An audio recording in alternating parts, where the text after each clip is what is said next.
কিছুটা অভাবও রয়েছে। আর man power একটা ইস্যু, যেমন আমরা যদি কোনো অ্যাপ্রুভালের জন্য সাবমিট করি, মূলত মিনিমাম 2 থেকে 3 মাস সময় লাগে। আমাদের টোটাল প্রোডাক্ট সব কোম্পানি ধরলে সেটা 20-30 হাজারের উপরে হবে। তো আলটিমেটলি সেটার জন্য সময় লাগে। সেটার জন্য আমরা ওই পৃথক ইউনিট বিশেষজ্ঞ এক্সপার্টদের নিয়ে মেডিকেল ডিভাইস রেজিস্ট্রেশনের জন্য ইউনিট গঠনের আবেদন জানাচ্ছি। সেই সাথে রেজিস্ট্রেশন প্রক্রিয়া সহজতর করার লক্ষ্যে রেসিপি অনুমোদন, ইন্ডিয়ান অ্যাপ্রুভাল প্রসেস, যেটা প্রতিবার এলসি করার আগে অনুমতি নিতে হয়, এবং ফিচার সার্টিফিকেট, যেটা অনলাইনে ভেরিফাইড কপি থাকে, সেটাও আমাদের দূতাবাসে সপ্তাহিত করে আনার প্রক্রিয়া, অযৌক্তিক প্রক্রিয়া সমূহ বাতিলের দাবি জানাচ্ছি।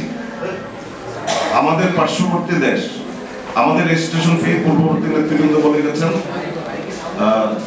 অনেক বেশি, মানে কম্পারেটিভলি আমাদের রেজিস্ট্রেশন ফি অনেক বেশি। বাট পার্শ্ববর্তী দেশ ভারতে যেমন আমাদের মেডিকেল ডিভাইসকে ক্যাটাগরি করে, একটু সংক্ষেপে বলি আপনাদের, এ বি সি ডি। এ যেটা মানে খুবই কম ঝুঁকিপূর্ণ, বি তার চেয়ে একটু বেশি ঝুঁকিপূর্ণ, আর ডি হচ্ছে সবচেয়ে বেশি ঝুঁকিপূর্ণ, যেটার পরীক্ষা ভুল হলে মানব দেহের বা লাইফ সেভিং থ্রেট থাকে, ওই ঝুঁকির বিবেচনায় এবিসিডি হয়। তো পার্শ্ববর্তী দেশ ভারতে এ আর বি রেজিস্ট্রেশন ফি মাত্র $10, যেটা ইকুইভ্যালেন্ট টু 1250 টাকা বাংলাদেশি টাকায়। আমাদের এখানে অলমোস্ট 65,000 টাকা, খুবই অযৌক্তিক।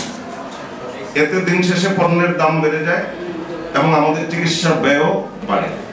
আমাদের আর্থসামাজিক প্রেক্ষাপটে রেজিস্ট্রেশন ফি ক্লাস এ এর জন্য 1000 টাকা, ক্লাস বি এর জন্য 5000 টাকা, ক্লাস সি এর জন্য 10,000 টাকা এবং ক্লাস ডি এর জন্য 15,000 টাকা করার দাবি জানাচ্ছি।